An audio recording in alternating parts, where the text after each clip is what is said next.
Hola, nuevamente estamos aquí en un Eli de cerca, hoy un episodio muy especial acompañado por 6 jóvenes que se apuntaron a la experiencia de venir a hablar, plantearme preguntas, hacerme comentarios.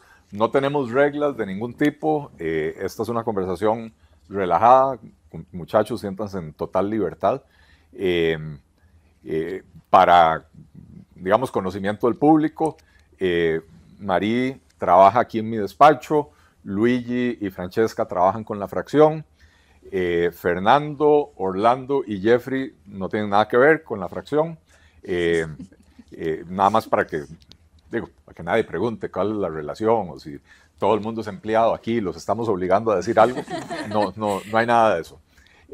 Recuerden, si les gusta este material, darle like, hacer clic en la campanita en YouTube para que les salgan las notificaciones y compartirlo con sus conocidos para que a más gente le pueda llegar el mensaje. Yo estoy completamente abierto, aquí no hay reglas. No sé, Marí, si usted quiere empezar. Sí, claro. Del... Este, bueno, el punto de todo esto, ¿verdad? Es que podamos tener un acercamiento a Eli, ¿verdad? Y que la gente vea sus posiciones y nuestras preocupaciones también como juventudes y hacer pues algunas preguntillas, ¿verdad? Entonces, acá tenemos algunas anotadas. Si estaría bien, ¿verdad? Empezar. Em, Como parte de juventudes, estaría muy bien saber si, si defendemos un Estado mínimo, pero fuerte, ¿cuál institución, si pudiera, recortaría o cerraría primero? Híjole, qué buena pregunta, porque son varias. Y son varias no por su importancia estratégica, porque básicamente lo que estamos cerrando, lo que queremos cerrar, no tiene importancia estratégica. Yo diría Raxa, Recope y el CNP, con el CNP haciendo la salvedad de que lo que es el programa de abastecimiento institucional lo rescataríamos, pero lo convertiríamos en un programa eh, digamos, de promoción y mercadeo de la producción agrícola, una especie de Procomer para el sector agrícola. Porque el programa de abastecimiento institucional es para muchos agricultores la única salida que tienen para poder colocar su producto. Y la intención no es afectar al productor nacional, es más bien darles un mecanismo más ágil donde no estén limitados solo a producir para el sector institucional, digamos, sino que también hay empresas privadas que les interesa poder tener contacto, comprarle directo al agricultor, restaurantes, hoteles, etcétera, ¿verdad? Entonces, por lo demás, sentimos que el resto del CNP dejó de tener sentido. Raxa es una entidad que se sostiene solo para darle contratos del Estado, para brincarse reglas de contratación, porque a Raxa lo han contratado para tobilleras electrónicas, para un montón de cosas que Raxa no hace. Se hace un contrato directo entre empresas del Estado o entre instituciones del Estado y Raxa va y sin hacer un concurso público subcontrata a alguien del sector privado. Y eso nada más es brincarse las reglas de la contratación. Y Recope, porque la refinadora no refina, lo único que hace es importar y distribuir, y eso lo hace mucho mejor cualquier empresa en el sector privado, ¿verdad?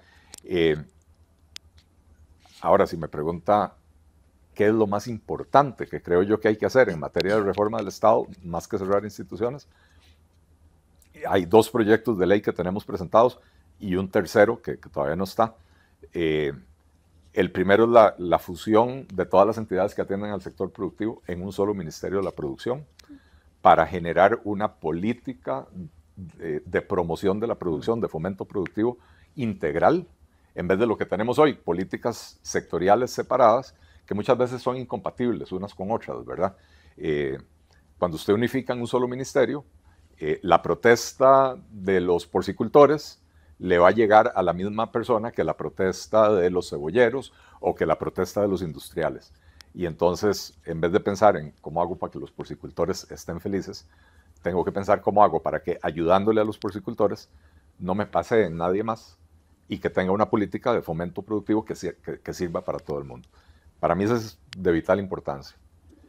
El de la fusión de los ministerios económicos, planificación económica, Hacienda y el Ministerio de Economía, en un solo ministerio, en buena medida la planificación en este país, que no es planificación central de la economía, es planificación de la gestión gubernamental, ¿verdad? La planificación en este país está en un segundo plano. Al Mideplan nadie le hace caso, un ministerio presupuestariamente pequeño, es un ministerio políticamente débil, y entonces uno ve que hacen los presupuestos de la República en el Ministerio de Hacienda.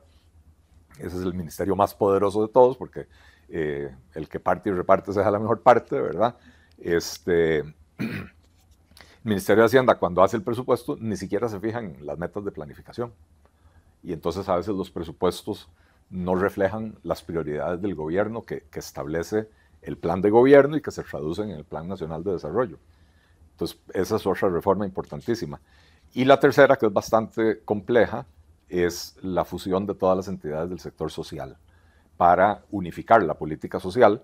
Puede haber diferentes programas, pero no tiene por qué haber 23 instituciones manejando 45 programas. Ese todavía no lo tenemos listo, pero me parece que esas 3 reformas cambiarían por completo la forma de hacer política pública y la forma de gobernar el país. Interesante, no sé si alguien más quiere preguntar algo. Ya que hablamos de Recope, yo recuerdo que se presentó un proyecto de ley para cerrarlo. ¿Usted no podría tal vez decirme qué es el proceso y cómo funciona para que se apruebe ese proyecto de ley? Ese proyecto de ley, si no me equivoco, ya fue rechazado y archivado. Okay. Vea, en la Asamblea Legislativa hay un montón de diputados que dicen que están a favor de la reforma del Estado, pero en el momento en que uno les plantea el proyecto, les empieza a dar miedo. Okay. Con decirte, Fernando, que un proyecto de ley que presentó otro diputado, Jorge Dengo, para el cierre de la Agencia Espacial Costarricense. ¿Alguno de ustedes conoce la Agencia Espacial Costarricense? Escuché cuando la fundaron.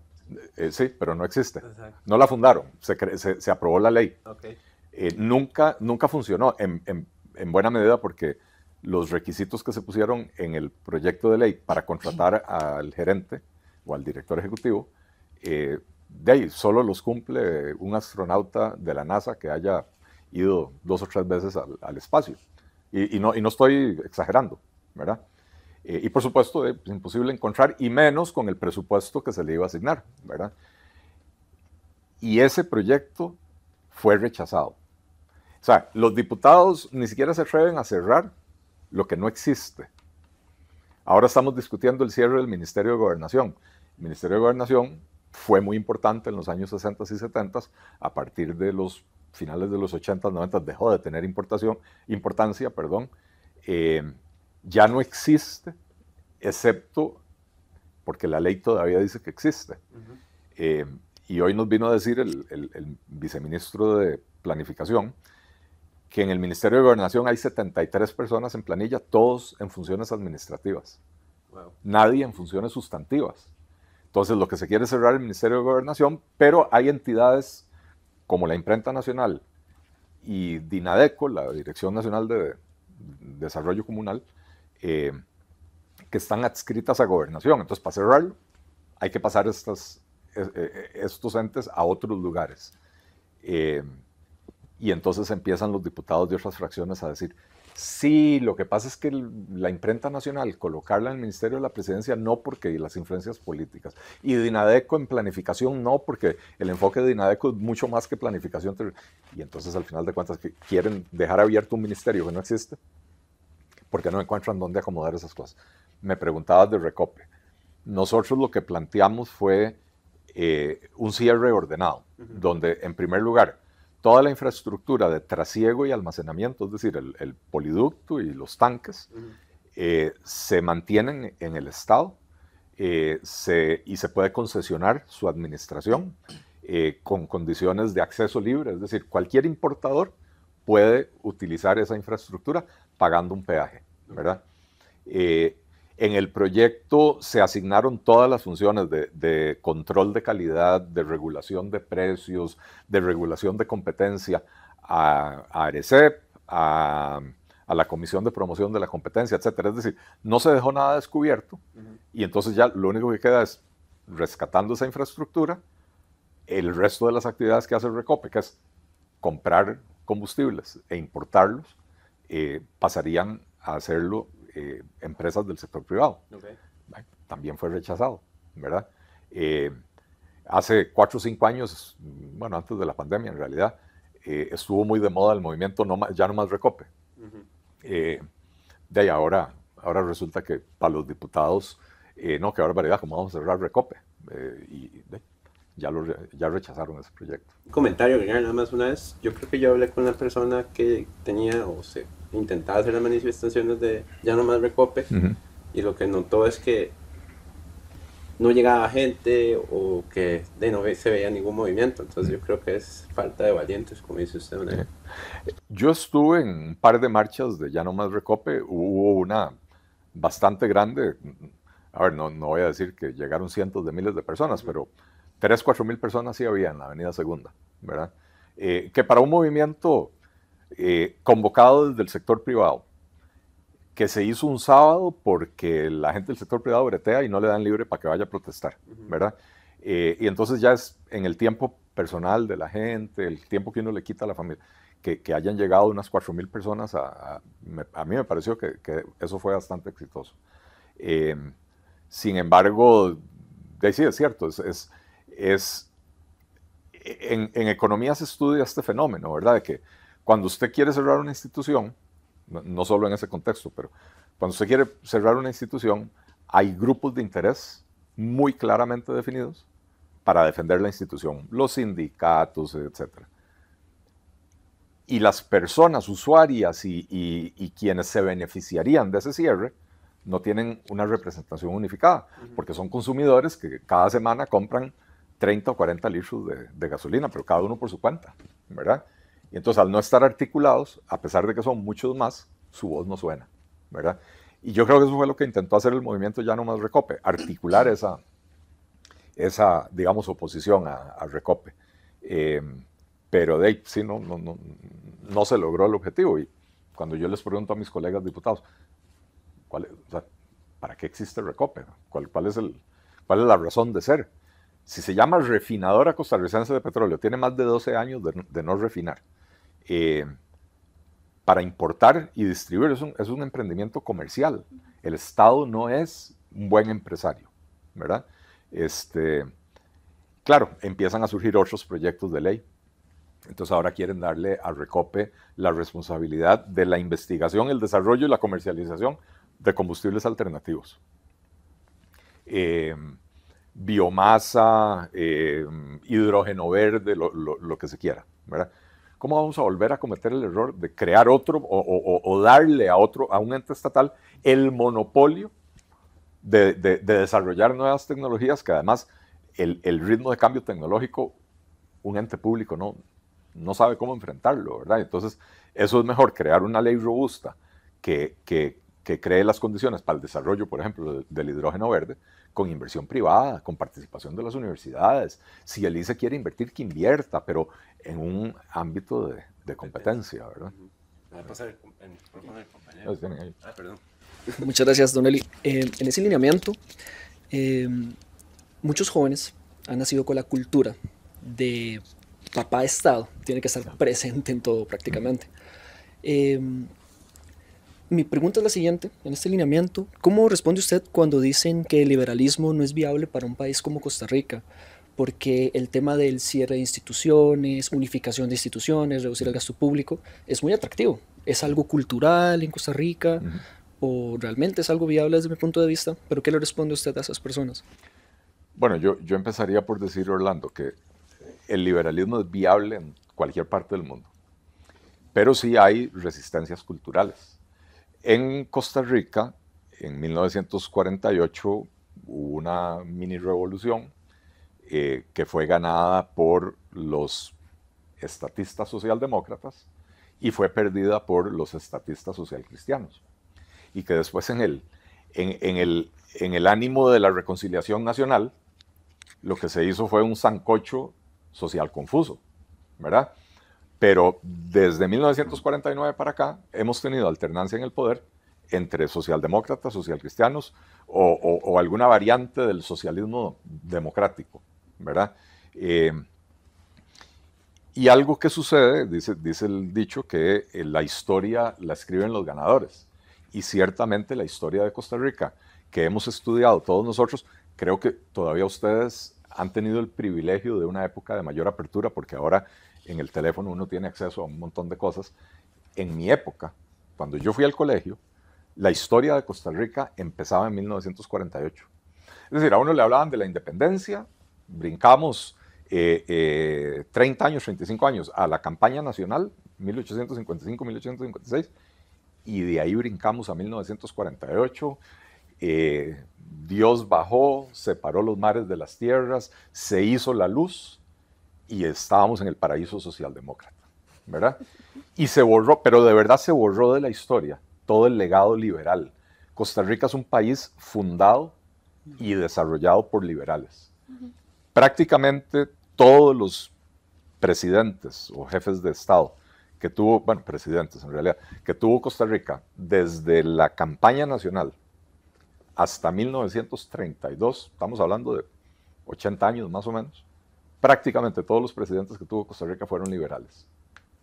Fue en un gobierno liberal donde se declaró la educación pública, bueno, en aquel momento primaria, gratuita, obligatoria, costeada por el Estado, para niños y niñas. Así decía el decreto, para niños y niñas.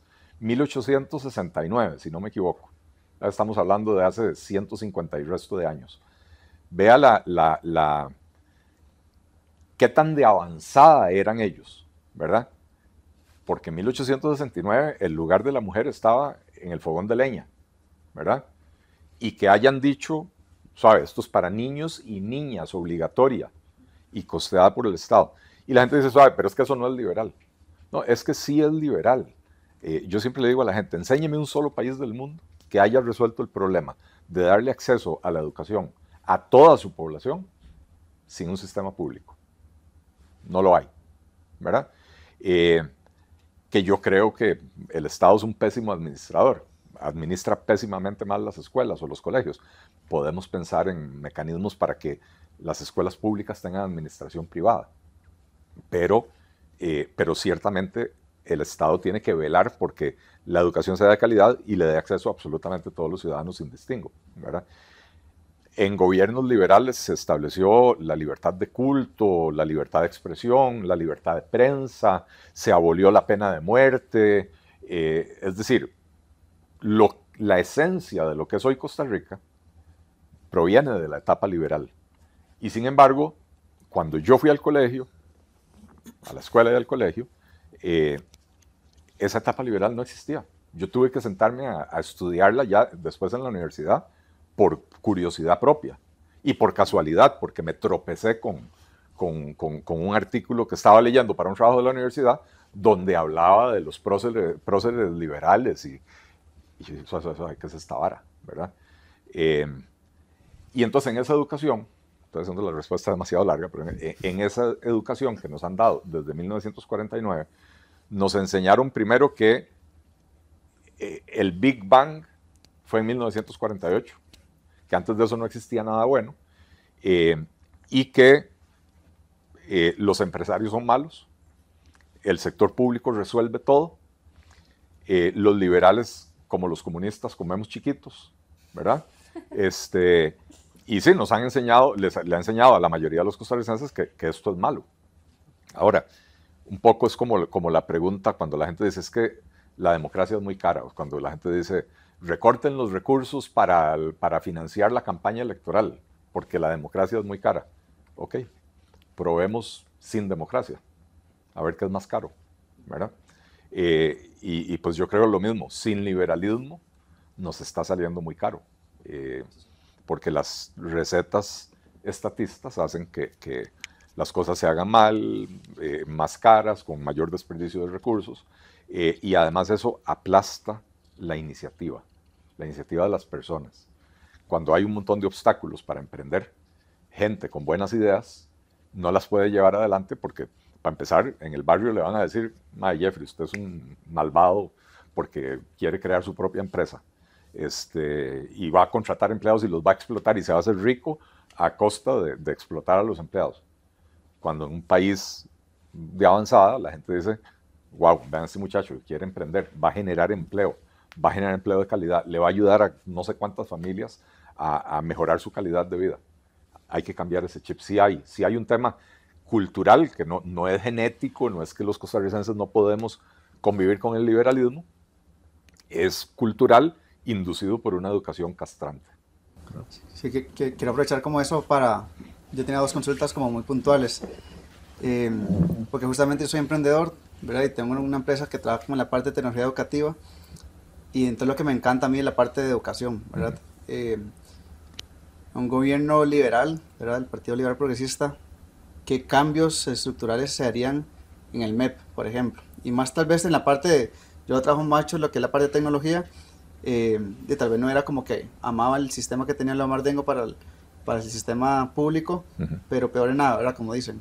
Para entonces, ¿qué cambios estructurales se podrían hacer desde el ministerio para que podamos volver a tener una educación pues de calidad?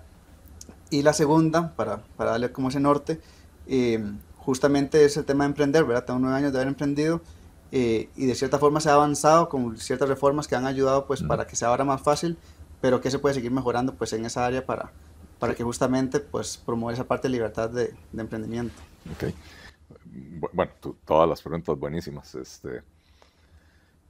A ver, el sistema educativo costarricense fue diseñado para otra época y sigue funcionando bajo el diseño de esa otra época, que era la época en la que yo fui a la escuela, donde el profesor se paraba adelante, uno se sentaba y el profesor dictaba cátedra y uno tomaba apuntes, ¿verdad? Y el profesor le transmitía a uno conocimientos. Y había 2 fuentes de conocimiento, el profesor o la enciclopedia, ¿verdad?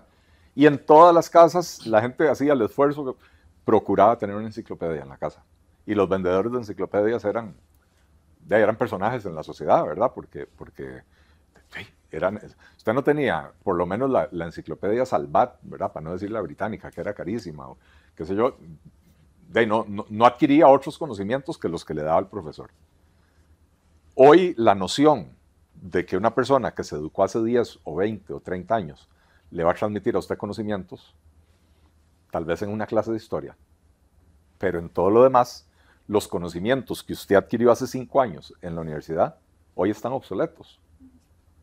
Y entonces, hoy los sistemas educativos que han ido evolucionando hacia darles a los estudiantes herramientas, pensamiento crítico, aprender a investigar, y algo que yo creo que se ha dejado atrás es aprender a distinguir o a discriminar entre fuentes buenas de información y fuentes chatarra de información, ¿verdad?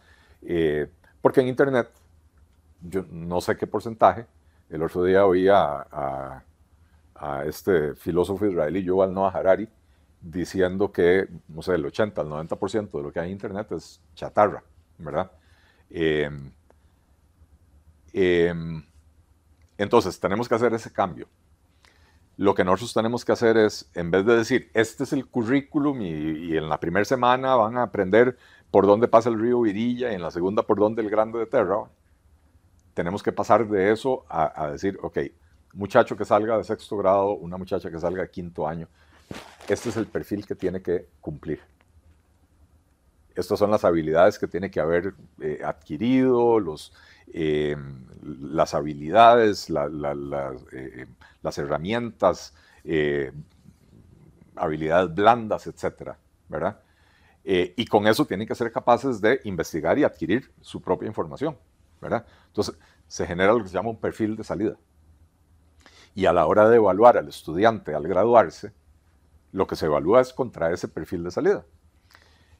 Para mí, eso, la única manera de que funcione es creando un sistema de vouchers educativos donde se dice, ok, este es el presupuesto del ministerio.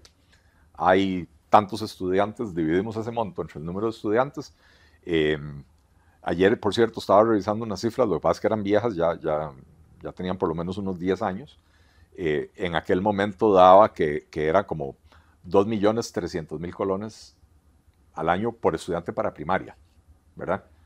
Estamos hablando de 200.000 pesos al mes, una cosa por el estilo, ¿verdad? Y entonces decirle al padre de familia o al guardián del niño o de la niña, tome, aquí está este voucher, vale por una educación. No sé, tal vez vos vivís en Tibás, pero querés llevar a tu hijo a la escuela en Guadalupe porque es mejor. Total libertad de escoger a dónde vas a llevar. El presupuesto de la escuela depende de cuántos vouchers recoja. ¿Y cómo van a recoger las escuelas vouchers? Compitiendo entre ellas, ofreciendo la mejor educación posible. Y para eso hay que darles más libertad a las escuelas. Y eso, bajo un sistema de administración centralizada, no va a funcionar. Entonces, hay que permitir que las escuelas sean administradas, puede ser por cooperativas o empresas de administración de escuelas. En Suecia aplicaron esto y la mayoría de las escuelas son administradas por los propios maestros bajo figura cooperativa, ¿verdad? Ellos mismos crearon sus cooperativas y fueron y ofertaron para administrar sus escuelas. Entonces, en Suecia prácticamente no existen escuelas privadas. Hay algunas denominacionales, digamos, de diferentes religiones, y hay, que no sé si ya esto dejó de existir, había escuelas como para diplomáticos, ¿verdad? Pero ahora con bachillerato internacional eso se resolvió. Prácticamente todas las escuelas son públicas, pero el padre de familia decide a dónde lleva al hijo o a la hija. Entonces genera competencia, se les da más libertad a las escuelas, se las mide contra el perfil de salida, y eso hace que la gente escoja la educación más relevante para sus hijos. Para mí ese es el cambio que hay que dar, ¿verdad? Dentro de ese cambio, dentro de ese perfil de salida, se tiene que dejar bien claro que ya estamos en el siglo XXI, que vamos hacia un mundo cada día más tecnificado, y que entre las herramientas que la gente tiene que tener es un buen dominio de las matemáticas, de las ciencias, bueno, de las áreas STEM, ¿verdad? Tecnología, matemáticas, ciencias, ¿qué me falta? Ciencias, tecnología, ingeniería, artes y matemáticas. Eso. Darles esas herramientas, ¿verdad?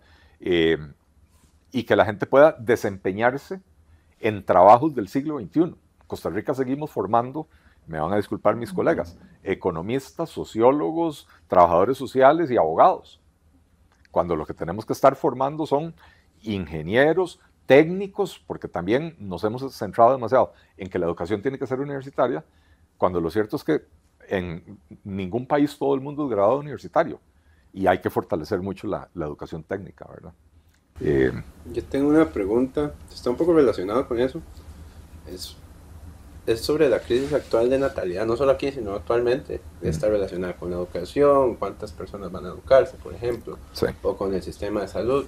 Entonces yo no sé qué visión país tiene el Partido Liberal Progresista hacia prácticas positivas para que tal vez uno como ciudadano, que como dicen en la calle, la pulsea, se pueda dar el lujo de tener una familia, porque hasta eso se puede tomar como un lujo. Entonces no sé cuál sería, don Nelly, su punto de vista respecto a ese tema. Esa sí es una pregunta para la que yo no tengo una respuesta, porque nadie en el mundo ha encontrado la forma de revertir esa tendencia. Creo que lo que podemos hacer desde la política pública es crear las condiciones para que haya mayor crecimiento económico, mayor prosperidad. Dentro de todo, nosotros tenemos que apuntar a algo que hoy por hoy es tabú en este país, y es aspirar a que la gente tenga más tiempo libre, no menos tiempo libre, ¿verdad? Pero eso solo se puede lograr si primero logramos incrementar significativamente la productividad, lo cual pasa por educación y otras cosas, ¿verdad? Hoy se está discutiendo jornadas 4x3, y yo escucho los argumentos del Frente Amplio y tengo que decir, en el largo plazo tienen razón, pero hoy no darle a la gente la posibilidad de tener este tipo de jornadas y que tengan 3 días libres a la semana es negarles oportunidades de empleo. Pretender hoy que acortemos la semana laboral, o sea, que la gente trabaje menos horas a la semana, de ahí es provocar una caída en picada de la producción nacional, y entonces eso va a disminuir el bienestar, va a disminuir la riqueza, va a disminuir o va a aumentar la pobreza, ¿verdad? Pero insisto, para que alguien, yo que soy padre, tengo 2 hijas, somos 4 hermanos, o sea, yo tengo 2 hermanas y un hermano, para que para que alguien pueda considerar tener hijos, hay que darle las condiciones para que pueda disfrutar de sus hijos, pueda dedicarles el tiempo necesario, ¿verdad? Entonces, para mí, lo que se puede hacer desde la política pública es generar condiciones de prosperidad que redunden en mejor calidad de vida, que redunden en más tiempo libre, más tiempo de ocio productivo, no es de estar en la casa rascándose la panza, pero que la gente pueda dedicarse a otras cosas, ¿verdad? Y tal vez eso haga que la gente diga, mira, si tengo un hijo o una hija, voy a poder dedicarle el tiempo que me encantaría dedicarle, ¿verdad? De ahí para afuera, reconozco mi ignorancia, yo creo que en ninguna parte del mundo se ha encontrado la solución a eso. Bueno, no, creo que me quedó tal vez pendiente como la parte de emprendimiento, ¿verdad? ¿Cómo se puede fortalecer esa parte para la gente emprendedora? Sí, gracias por recordármelo. A ver, por un lado está el tema cultural que hablábamos en respuesta a la pregunta de Orlando, ¿verdad? La educación tiene que cambiar para que empecemos a valorar al empresario, al emprendedor, al que genera oportunidades de trabajo. Las condiciones, digamos, fácticas también tienen que cambiar. El esquema de cobro de impuestos, aunque recientemente se aprobó una reforma que pretende ayudarle a las micro y pequeñas empresas, dándoles creo que hasta 6 años de exoneraciones parciales del impuesto de la renta, pero tenemos que lograr lo mismo en la caja. El cobro de la caja se ha vuelto un obstáculo para el empleo formal y un obstáculo para el emprendimiento, ¿verdad? Y lo otro que falta, nuevamente en el tema de educación, es más gente preparada con las habilidades que se necesitan para poder tener éxito en un emprendimiento.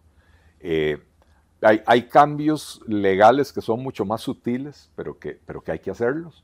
Los países que generan mucho emprendimiento y sobre todo emprendimiento tecnológico han tenido que modificar sus marcos legales y nosotros podemos ir a aprender cómo lo hacen o cómo lo han hecho.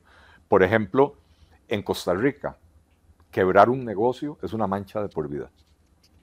Si usted quebró un negocio, lo tratan como si usted fuera un delincuente y nunca más va a obtener un crédito en un banco, etc.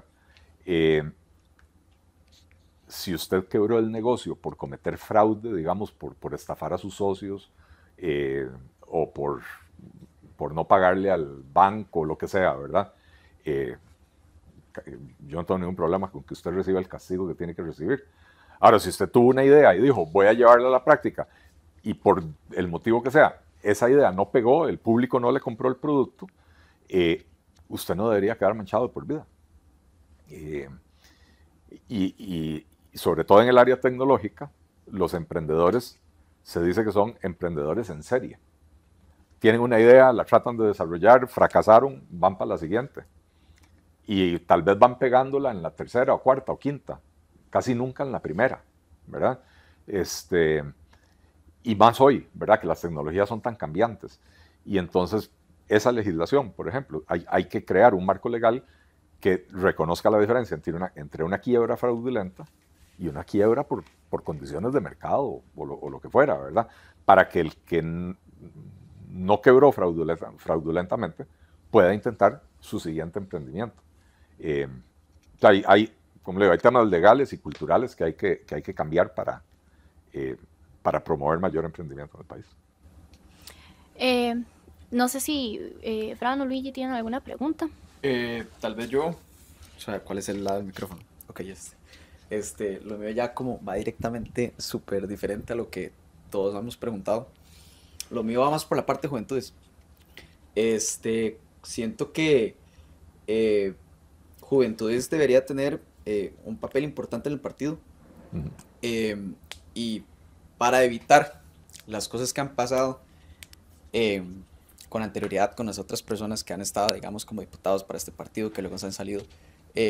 Jefe, mi pregunta va dirigida al hecho de cómo hacemos para ir alineando a las juventudes a, primero, la aspiración política de poder participar, y segundo, para mantenernos unidos dentro de esta lucha, porque ciertamente, como dice el dicho, el que divide y vencerás. ¿Cómo hacemos para tratar de eliminar todas esos, qué se le puede decir, como amenazas, que muchas veces vemos que al final terminan calando, digamos, dentro de la propia estructura, y que desgraciadamente a imagen pública han hecho como que el partido a veces parezca que cae, cuando en realidad no es así? Entonces sí, mi pregunta va dirigida al hecho de cómo hacemos para mantener un grupo unido de juventudes, porque sabemos que nosotros, además de ser el futuro, ahorita somos el presente, y también quisiéramos tener una importancia más allá de solamente ser una parte del grupo del Partido Liberal Progresista, sino también queremos tener más incidencia sobre, no solamente a nivel partido, sino también a nivel nacional. ¿Cuál es su visión al respecto?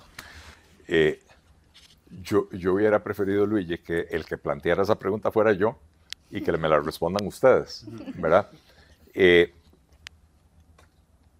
A ver, las juventudes liberales tienen una particularidad, y es que los liberales tendemos a trabajar en el sector privado y tener emprendimientos o lo que sea, y poco tiempo libre para dedicarle a actividades de estas, ¿verdad? Digamos, a diferencia de otras juventudes un poco más a la izquierda, que toda su aspiración es estar metidos en la UCR o de asesores de una fracción legislativa acá, ¿verdad? Pero ciertamente nos ha faltado que nuestra juventud entienda que también hay que hacer esa parte del trabajo, que también hay que salir a tocar puertas en una campaña, que hay que ser activista, no solo participar en 1 o 2 asambleas al año, ¿verdad? Y creo que de la juventud tiene que venir la respuesta, ¿verdad? ¿Cómo hacemos para organizar esa juventud que le dé al partido un semillero de líderes, un semillero de gente con potencial para plantear política pública, y que efectivamente de ahí empiecen a salir futuras candidaturas a diputados, futuras, lo que sea, a regidores, a alcaldes, etcétera, ¿verdad? Es una deuda que tenemos pendiente en el partido, que ¿cómo se llama? Yo siento que en el último año, precisamente a raíz de ciertos golpes que se ha llevado el partido, más bien ha empezado a surgir gente nueva como ustedes, ¿verdad? Que dicen, tal vez no estaban muy a gusto en algún momento con alguna gente que estaba por ahí, o sentían que los estaban manteniendo como la langosta con la olla tapada, ¿verdad? Y que de pronto ustedes sintieron, se destapó la olla, ya puedo salir, puedo participar, puedo aportar, puedo hacer otras cosas. Y no solo a nivel de juventud, tengo que decir que a nivel de liderazgos comunitarios por todo el país, hemos encontrado gente que estaba esperando la oportunidad. Entonces, más bien, algunos de los movimientos que la gente interpreta como debilitantes para el partido, terminaron uniendo al partido más que antes. El domingo que tuvimos la asamblea provincial de Alajuela, el lugar donde lo hicimos tenía como 2 salones. Entonces, en un salón teníamos a los asambleístas, que eran toda gente de los diferentes cantones de Alajuela. El otro salón estaba lleno, atascado, gente de Cartago, gente de Heredia, gente de San José, gente de diferentes partes del país. De hecho, en todas las asambleas provinciales han llegado comitivas de otras partes del país a acompañar, a aprender. Los que todavía no han hecho la asamblea quieren ver cómo es, etc. Pero hoy hay una unión en el partido que hace que la gente de Limón se viniera a ver la asamblea de Heredia, por ejemplo, ¿verdad? Incluso gente de Limón fue a ver la asamblea en Liberia, en Guanacaste, ¿verdad? Y eso no sucedía antes en el partido. Ahora los liderazgos están más unidos, están más identificados, y creo que eso ha sido muy sano para el partido. Pero volviendo al tema de la juventud, ustedes son mis mejores asesores en esa materia, entonces ojalá, no sé si alguno de ustedes tiene alguna idea que quieran soltar en este momento. Bueno, si me permiten, yo creo que el tema de la apatía política es una realidad entre la juventud. Sí. Y como bien decía Eli, el tema es que muchos jóvenes, hablando de los liberales, ¿verdad? Hablando de nuestra área, están más enfocados en el área privada más que en el sector público. Y no es algo que esté mal, pero sí necesitamos más voces en esta área. Y esto es un conjunto, digamos, esto es un trabajo en equipo con los diputados liberales y un trabajo por parte de nuestra área, porque toda esta apatía política viene a raíz de una mala educación, una pésima educación, cívica especialmente. Los jóvenes no saben bien qué es liberalismo, confunden derecha y liberalismo, confunden progresismo es lo mismo que izquierda, y no necesariamente, ¿verdad? Entonces, hay que votar por el PLP, hay que votar por el PLP y seguir haciendo más reformas en el sistema educativo para que el sistema educativo avance. Y entonces nosotros tomar estos espacios y en conjunto, como por eso decía, eso es un trabajo en conjunto, trabajar para hacer un cambio real, para que los jóvenes tomen estos espacios, que no haya esta apatía, pero que no haya esta apatía viene en conjunto con que se mejore la educación. Y que se mejore la educación viene a que hay que votar por el PLP. No hay que votar por personas liberales, realmente liberales. Y sí, o sea, realmente aquí somos ahorita 6 jóvenes, si no me equivoco. Pero nosotros somos el cambio. O sea, la voz de nosotros ahorita lo que estamos haciendo es hacer un cambio. Y una última pregunta ya para ir cerrando. ¿Usted cree, don Eli, que Costa Rica está preparada para un presidente liberal o todavía le tienen miedo a la palabra libertad? Yo creo que Costa Rica está preparada para tener un presidente liberal. Costa Rica viene desde hace por lo menos 12 años buscando un cambio sin encontrarlo, sin saber exactamente cuál es el cambio que quiere. Probaron primero yéndose un poquito más a la izquierda con el PAC, fue un desastre, ¿verdad? Después probaron yéndose no sé para dónde, porque ideológicamente a mí este gobierno me tiene confundido, ¿verdad? Yo no sé si es derecha, si es izquierda o lo que es, pero bueno, estamos experimentando con otro tipo de liderazgo más autoritario, más que... ¿Cuáles problemas del país se han resuelto? La violencia, la criminalidad, los homicidios están disparados, el sistema educativo se está yendo en picada, el sistema de salud siguen estando las listas de espera, no hay avances en ese sentido, ¿verdad?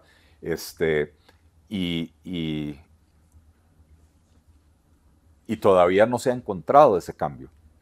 Y es que, lo que yo siempre digo, la ideología sí importa, porque la ideología informa cómo va a actuar uno ante situaciones donde tal vez no nos hemos sentado a pensarlas. O sea, uno como ciudadano dice, ok, esta persona es socialdemócrata. Su impulso va a ser siempre a tratar de resolver cualquier problema con una iniciativa gubernamental, ¿verdad? Y entonces nos encontramos X problema, van a crear una institución nueva y detrás de esa institución nueva viene un impuesto nuevo para financiarla, ¿verdad? Esta persona es liberal. ¿Qué va a hacer? Va a buscar utilizar los recursos del Estado para canalizarlos hacia que en el sector privado se generen las soluciones. Fortalecer el emprendimiento, fortalecer la educación para que la gente pueda encontrar trabajos de buena calidad y salirse de espacios como la distribución de gasolina, donde el Estado no tiene por qué estar, ¿verdad? El Estado está para regular y el Estado puede decir, cuánto plomo puede o no puede tener la gasolina, el tope máximo, revisar que lo que se está importando cumpla con eso. Incluso el Estado puede en algún momento decir, ok, a partir del año X, 2040, no vamos a volver a importar combustibles. Entonces, importadores sepan que el negocio se acaba, no los vamos a indemnizar por eso, ¿verdad? ¿Por qué? Porque queremos migrar a energía eléctrica, pero que las soluciones que uno va a buscar siempre van a ser de menor costo para la población, que ojalá no haya que subir impuestos, que no haya que crear nuevas instituciones y que le dé mayor libertad a la ciudadanía y al sector productivo de encontrar y plantear esas soluciones. Entonces yo sí creo que Costa Rica está lista para tener un gobierno liberal, porque Costa Rica está buscando ese cambio. Ha experimentado con otros tipos de cambios que no funcionaron y estoy convencido de que un giro hacia el liberalismo es lo que le traería a Costa Rica mayor prosperidad y mayor bienestar. Genial. Muchísimas gracias. Chicos, bueno, la gente que nos ve en la casa saben que esto lo grabamos siempre los jueves antes de que yo me tenga que ir a plenario y ya me llegó la hora de tener que irme para allá. Así que muchísimas gracias a ustedes por haber aceptado el reto de venir a sentarse a plantearme preguntas, muy buenas preguntas, de verdad, muchas gracias. Y a todos los que nos están viendo por allá, agradecerles que nos acompañen y una vez más, si les ha gustado este material, compártanlo, lo ponemos en todas las redes sociales. Si ve un extracto de esto en alguna red social, búsquelo en YouTube, se va a encontrar la transmisión completa. Hágale clic en la campanita para que le salgan las notificaciones cuando creamos contenido nuevo. Y vamos para adelante. Es tiempo de valientes y Costa Rica necesita un cambio liberal.